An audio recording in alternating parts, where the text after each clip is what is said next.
Vacations were made for relaxing, but that doesn't mean that you can't also work towards your English goals while having fun. Today, we'll discuss 10 easy tips and tricks for integrating chill, relaxed English practice into your daily routine while traveling or on vacation.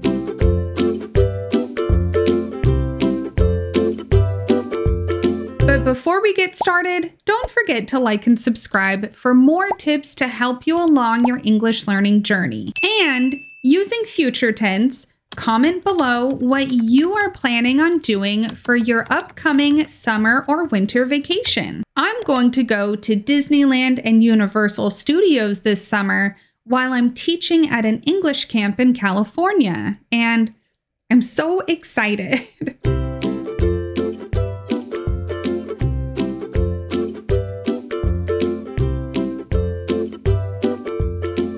My first tip will actually take place before you go on your trip. When planning for your vacation, make sure to refer to websites or blogs that were written in English for tips related to your travel destination. Why should you do this? Well, first of all, there are just so many more resources available online that are written in English compared to literally any other language in the world. So you're way more likely to find a ton more resources if your search is in English. Secondly, you'll learn a lot of the vocabulary that will probably be necessary to use at that location. Not only will this be a great learning opportunity for you to figure out what words will be necessary for the different activities you plan on doing or places you want to go, it will also just give you a lot more confidence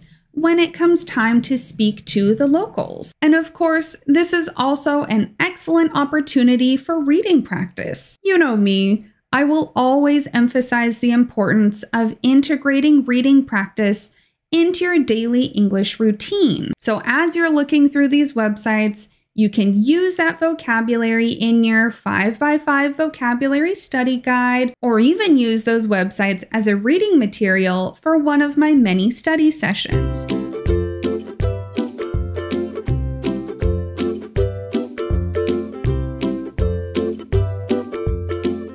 My second tip is to listen to podcasts while you're moving from place to place. You're probably going to spend a lot of time in airports, on airplanes, on trains, on buses and taxis, wherever, just during your travels. So why not use this time to also practice your English listening skills? You don't have to listen to a podcast that is specifically for English education. Just listen to any podcast that's in English about a topic that you enjoy. Or maybe you could even find a podcast that's all about the place you're traveling to. That would be the most convenient option to even better prepare you for your trip. I recently traveled back to Seattle and I spent a lot of time in the airports due to delayed flights from inclement weather. And even though it was honestly really chaotic, I did have a lot of time to listen to quite a few episodes of my favorite podcasts. So definitely give this a try. And don't forget that you can also listen to podcasts while you're packing your suitcase.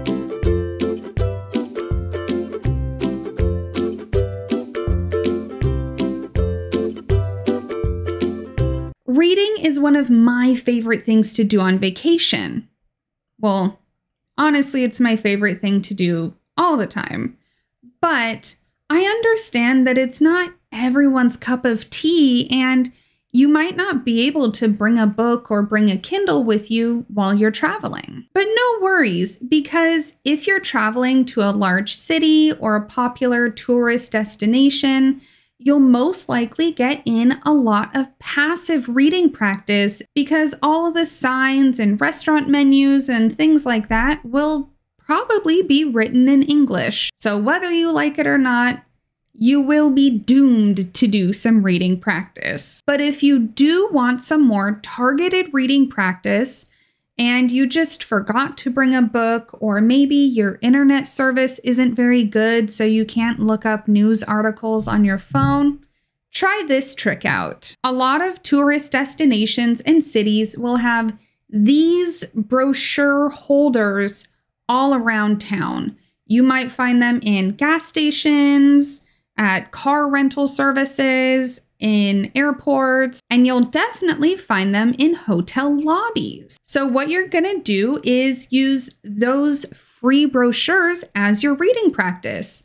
So go through them and just pick out a few that look interesting, or heck, you can even grab one of each. Not only will these brochures be an excellent way to get in your English reading and vocabulary practice for the day, they'll also give you so many more ideas for fun activities to do in whatever location you're staying. And for even more English practice, read out loud some interesting things that you find in the brochures to your travel companions. You don't need to make it feel like a strict or awkward English practice.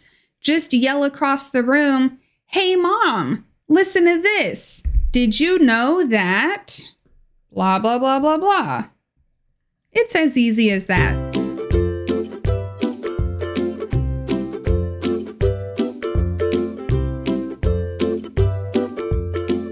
Now, my fourth tip will probably make a lot of people feel uncomfortable, and that is to not use translator applications. Most popular tourist destinations have signs and menus and everything written in English, and most of the employees and locals in those areas also know a bit of English, even if it's not their native language.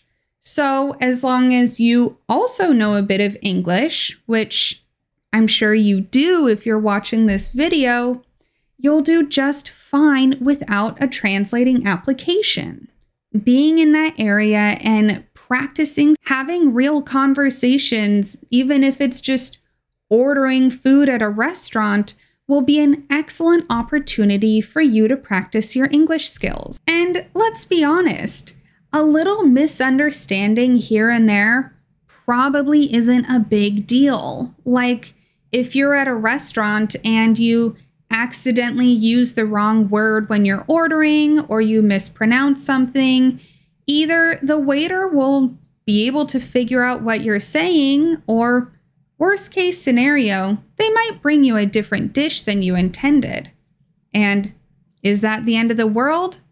Probably not. Now, if you do have some kind of health condition related to food, such as food allergies or celiac disease like I have, you should use a translator application just to make sure that the staff is very clear in what kinds of foods you aren't able to consume. So, for example, when I traveled to Europe a few years ago, even though I did learn the words for gluten and dairy and all my other food allergies in their local language, I still used the translator application just in case, because I didn't want to go to the hospital on my vacation. That's not fun. But if you don't have food allergies, and if the conversation that you're having is pretty low stakes, like ordering food or whatever, don't worry about using a translator application. It's not a big deal, and hey, maybe if they bring you the wrong food, you might discover your new favorite dish.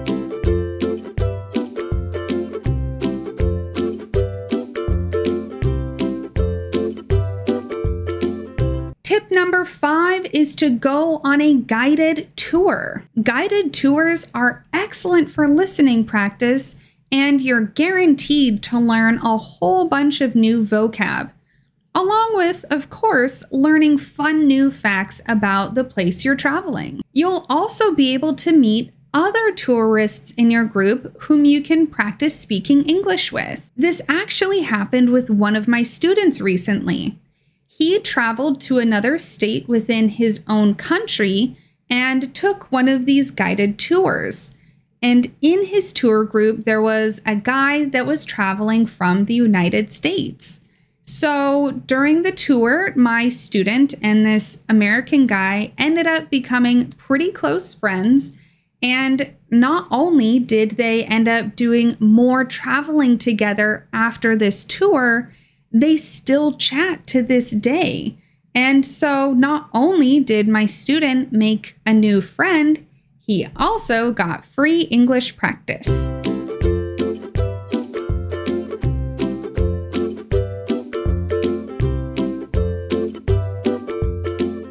If you're going to a popular touristy place like a theme park or amusement park, chances are you're gonna spend a lot of time standing in lines being bored.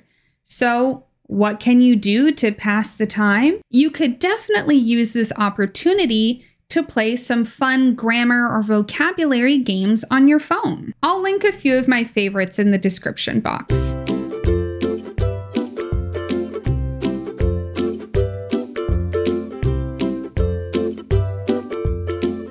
If you're traveling with family or friends who are also practicing English, why not get them involved in some fun English games while you're waiting in boring lines or chilling at the hotel at the end of the day? I always recommend these 3 games to my students. The first game that I recommend is 20 questions. I'm sure you have some version of this game in your country, so you know that you have the one person who is it, and they have to think of some action or object or something, and then the other person or people has the opportunity to ask up to 20 questions to guess what that object or action is. Pretty easy, right? So all you have to do to make it English practice is just do all of the thinking and questioning in English. The second game is called I Spy, and it is a classic game that we always play in the United States with little kids. I'm sure if you were to travel somewhere like Disneyland or New York City, you'd be able to hear parents playing this game with their children just to try to keep their kids occupied and off their cell phone. So this game is played pretty similarly to 20 questions, except that the thing that you choose has to be something that you currently see. So maybe you see a yellow coat, or you see a McDonald's, whatever. It just has to be something that you can see and that the other people can see. So if you're playing with a little kid and they're very, very short, just be mindful that they can see whatever you have chosen. The other big difference between 20 questions and I Spy is that with I Spy, the chosen person will give an initial hint of some kind of adjective. So they'll start out by saying, I spy with my little eye, that part is very important, something that is yellow or big, small, sharp, round, whatever.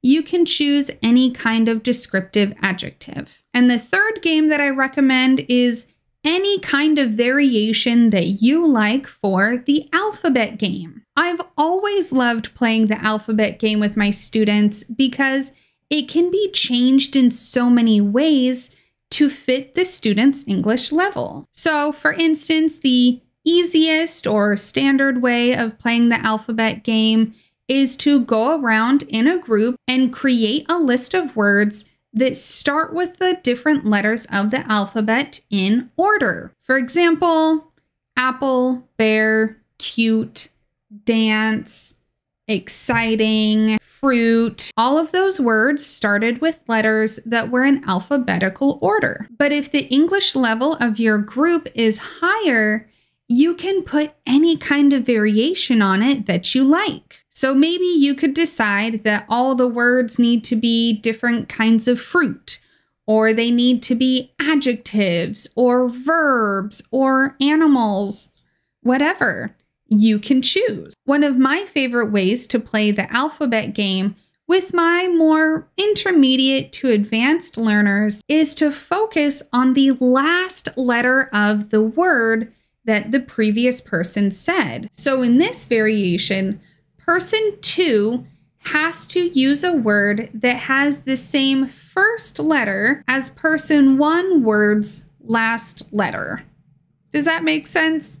Here's an example. Apple, elephant, taser, right, territorial, love, enormous. The reason why I like this variation so much is because you really have to think about those silent letters at the ends of words, like how love has a silent E. And that's why the next word that I did started with an E, enormous. So when you play the alphabet game, feel free to change any of the rules that you like in order to fit the English level of your group.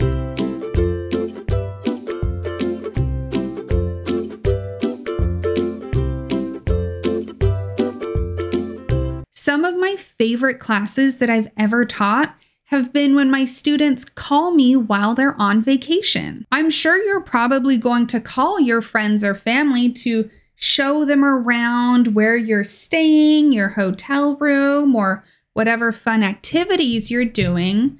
So why not also call your favorite English teacher and show them around? My students have called me from beaches all around the world, forests, campsites, theme parks, different countries that they're traveling from, just places all over the world that they are traveling to. And it's honestly one of the coolest things that I get to do during my job.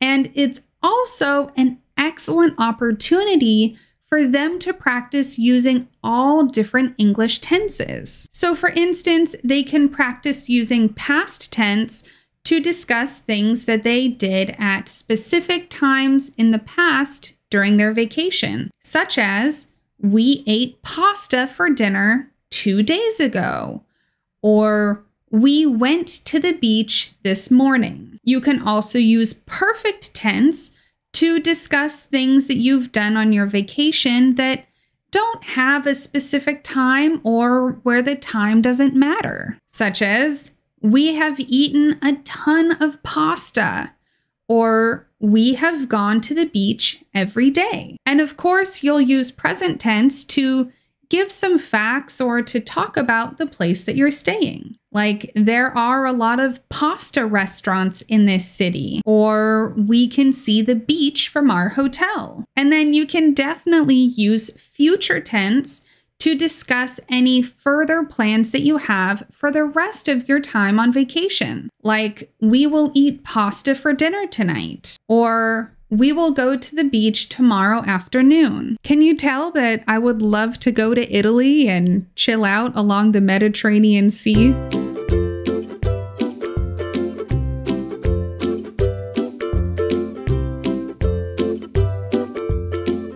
Now, I totally understand that traveling can be quite strenuous and exhausting since you'll probably be on your feet all day long. So when you go back to your hotel room or wherever you're staying at night, chill out, and maybe your English practice for the day can just be watching some English shows with English subtitles. That's perfectly fine. But don't forget, watching K-dramas with English subtitles does not count as English practice.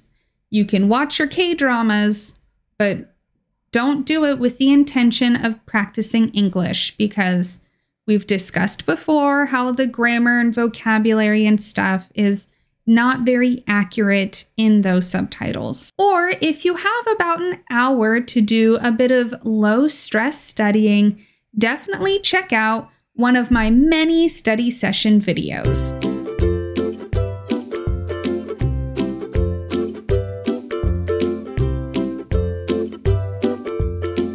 And my final tip is to make a vacation journal or scrapbook. At the end of each day, Write down what activities you did, what foods you ate, what fun facts you learned about the location you're staying, and maybe you could even include some pictures. So you can do this by creating a kind of digital scrapbook on your phone.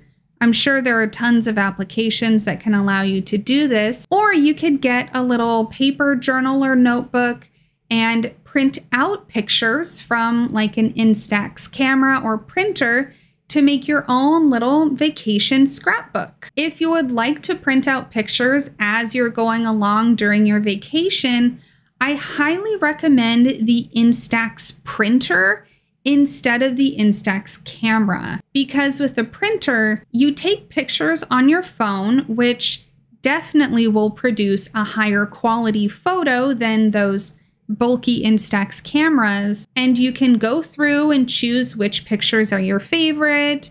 You can edit them a little bit if you want to. And then at the end of the day, after you've chosen all your favorite pictures, then you can print them out and put them directly into your scrapbook. Whereas if you use the Instax camera, you may waste a lot of film because you don't really have the option to edit the photos well, and you might accidentally print out photos that you don't like very much, and the film ain't cheap. So the printer is definitely the more affordable option overall. And also, the big Instax cameras are so bulky, while the little printers are nice and small and you can easily fit them in your suitcase. Or if scrapbooking and journaling just aren't really your thing, if you post pictures on social media, just write out those captions in English, describing where you were and what you were doing in that photo.